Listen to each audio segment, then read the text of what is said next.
Hello दोस्तों, आज की इस वीडियो में हम बात करेंगे जी प्रोटीन लिंक्ड सेकंड मैसेंजर। तो जी प्रोटीन लिंक्ड जो सेकंड मैसेंजर्स हैं वो मेनली 3 टाइप के हैं। एक है जी क्यू, दूसरा जी आई जिसको जी इनहिबिटरी हम बोलते हैं, और तीसरा है जी एस जिसको हम डी स्टिमुलेटरी बोलते हैं। तो ये देखिए, ये पूरा है कहाँ कहाँ कौन से रिसेप्टर्स होते हैं, कौन सा सेकेंडरी मैसेंजर होता है, ये पूरा डिटेल दिया गया है। और इसका फंक्शन क्या होता है, ये किस चीज़ को कंट्रोल करता है। लेकिन इन सब में एक ही मैकेनिज्म होता है, और ये मैकेनिज्म देखिए यहाँ पे पूरा दिया गया है, इसलिए सबसे पहले हम इस मैकेनिज्म को समझ लेते हैं।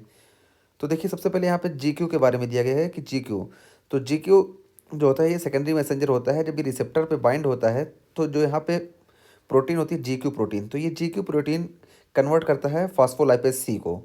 तो जी क्यू प्रोटीन फास्फोलाइपेज सी को एक्टिवेट कर देगा, और ये फास्फोलाइपेज सी जब एक्टिवेट हो जाएगा तो ये कन्वर्ट कर देता है फॉस्फेटिडाइल आइनोसाइटोल डाइफॉस्फेट को दो चीज़ों में, डाई एसाइल ग्लिसरॉल में और फॉस्फेटिडाइल आइनोसाइटोल ट्राइफॉस्फेट में, इन दोनों में कन्वर्ट करता है। फिर ये डाई एसाइल ग्लिसरॉल जो है ये प्रोटीन काइनेज सी को एक्टिवेट कर देता है, जिससे क्या होता है, काइनेज एक्टिविटी बढ़ जाती है। और आइनोसाइटोल ट्राइफॉस्फेट जो ये होता है ये एंडोप्लाज्मिक रेटिकुलम में काम करता है, और वहाँ से फिर कैल्शियम को के रिलीज़ को बढ़ा देता है। और ये कैल्शियम का रिलीज़ ये प्रोटीन काइनेज सी को और ज़्यादा एक्टिवेट करता है, जिसकी वजह से स्मूथ मसल्स कॉन्ट्रैक्शन होता है। तो यहाँ पे पूरा मैकेनिज्म आइए देख लेते हैं।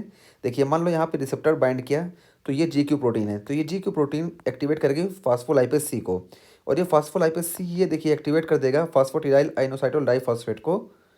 और यहाँ देखिए ये कन्वर्ट होगा आइनोसाइटोल ट्राइफॉस्फेट में और डाईएसाइल ग्लिसरॉल में। फिर ये देखिए आइनोसाइटोल ट्राइफॉस्फेट जो है ये एंडोप्लाज्मिक रेटिकुलम पे वर्क करेगा, और देखिए यहाँ से कैल्शियम चैनल को ओपन कर देगा। तो ये कैल्शियम चैनल निकलेगा, यहाँ कॉल मॉड्यूलिन से बाइंड करेगा और एक्टिवेट कर देगा कॉल मॉड्यूलिन काइनेज को। फिर इसकी काइनेज एक्टिविटी बढ़ जाएगी। और ये डाईएसाइल ग्लिसरॉल देखिए, ये प्रोटीन काइनेज सी को एक्टिवेट करेगा, और ये प्रोटीन काइनेज सी इसकी एक्टिविटी को बढ़ा देगी, जिसकी वजह से देखिए कैल्शियम इन्फ्लक्स और ज़्यादा बढ़ जाएगा। और यही काल मॉड्यूलिन काइनेज भी जो है ये भी प्रोटीन काइनेज सी की एक्टिविटी ही बढ़ाएगा, जिसकी वजह से और ज़्यादा ये कैल्शियम इन्फ्लक्स होगा, और ओवरऑल क्या होगा, स्मूथ मसल्स कॉन्ट्रैक्शन होगा।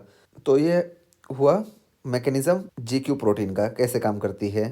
और जी क्यू प्रोटीन होती कहाँ कहाँ है, तो देखिए H1 यानी histamine 1 receptors, alpha 1 receptors, V1 receptors, vasopressin जिसको हम बोलते हैं, और मस्कुलिनिक 1 रिसेप्टर्स एंड मस्कुलिनिक 3 रिसेप्टर्स, तो इन सब जगहों पे जी क्यू प्रोटीन होती है। तो देखिए, तो यहाँ पे देखिए Q T have 1M and M।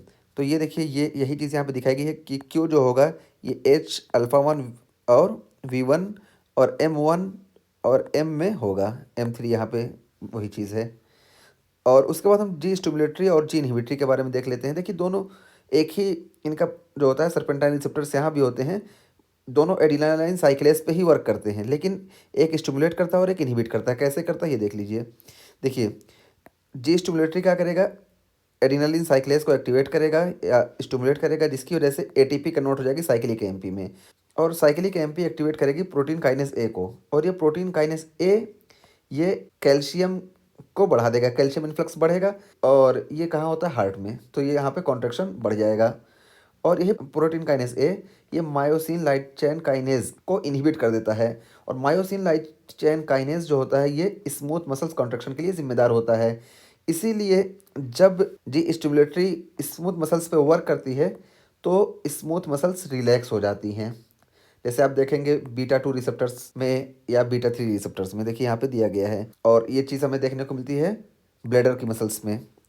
और M2 अल्फा 2 D2 ये कपल होते हैं जी इनहिबिटरी से। तो जी इनहिबिटरी क्या करती है, एडिनालिन साइक्लेस को डीएक्टिवेट करेगी या इसके फंक्शन को कम कर देगी, जिसकी वजह से ये पूरी प्रोसेस स्लो हो जाएगी। तो देखिए, यहाँ पे यही चीज़ दिखाई गई है कि अगर यहाँ पे रिसेप्टर बाइंड कर रहा है तो अब देखिए ये कपल है जी स्टिमुलेटरी से, जी प्रोटीन से, तो ये एक्टिवेट कर देगी इसको, एडिनालिन साइक्लेस को, ये एडिनालिन साइक्लेस है।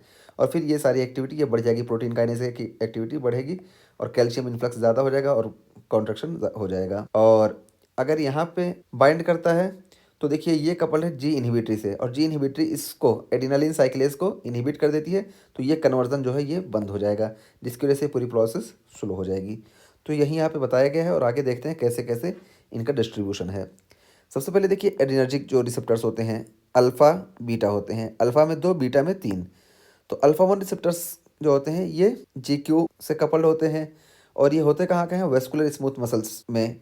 और वेस्कुलर स्मूथ मसल्स में इनका फंक्शन क्या होता है कि ये कॉन्ट्रैक्शन करते हैं वेस्कुलर स्मूथ मसल्स का, और ये increase pupillary dilator muscles contraction. तो पिपलरी डायलेटर मसल्स कॉन्ट्रैक्शन को ये बढ़ा देते हैं, जिसकी वजह से मिड्रियासिस हो जाता है।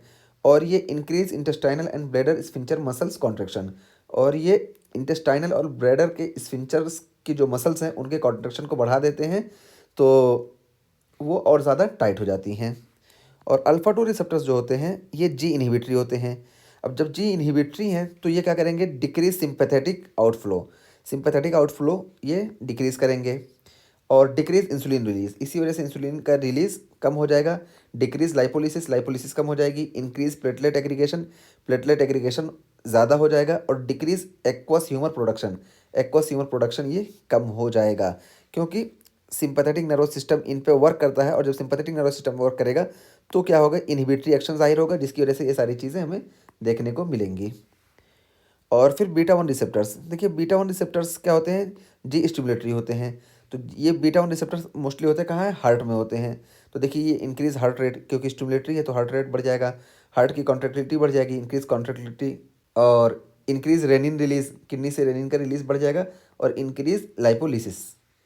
और बीटा टू रिसेप्टर्स की अगर हम बात करें तो ये भी स्टिमुलेटरी होते हैं, और ये वैसोडायलेशन के लिए जिम्मेदार होते हैं। जब सिंपैथेटिक नर्वस सिस्टम एक्टिवेट होता है तो वैसोडायलेशन होता है। क्यों वैसोडायलेशन होता है, हमने यहाँ देखा कि ये मायोसिन लाइट चेन काइनेज के फंक्शन को कम कर देते हैं, जिसकी वजह से स्मूथ मसल्स रिलैक्स हो जाती हैं।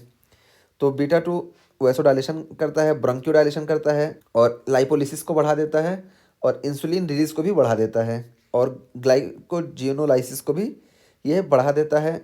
और डिक्रीज यूट्राइन टोन, यूट्राइन के टोन्स को घटा देता है, जिसको हम टोकोलिसिस बोलते हैं। और increase aqueous humour production, aqueous humour के प्रोडक्शन को ये बढ़ा देता है बीटा टू रिसेप्टर्स। और इंक्रीज सेलुलर पोटेशियम अपटेक। तो बीटा टू रिसेप्टर्स ये सारे काम करता है। और बीटा थ्री रिसेप्टर्स देखिए ये भी स्टिमुलेटरी होता है, और ये लाइपोलिसिस को इंक्रीज करता है, thermogenesis in skeletal muscle, skeletal muscles में थर्मोजेनेसिस को इंक्रीज करेगा, और ब्लैडर रिलैक्सेशन में ये हेल्प करेगा। यही मैकेनिज्म कि इसको इनहिबिट कर देगा।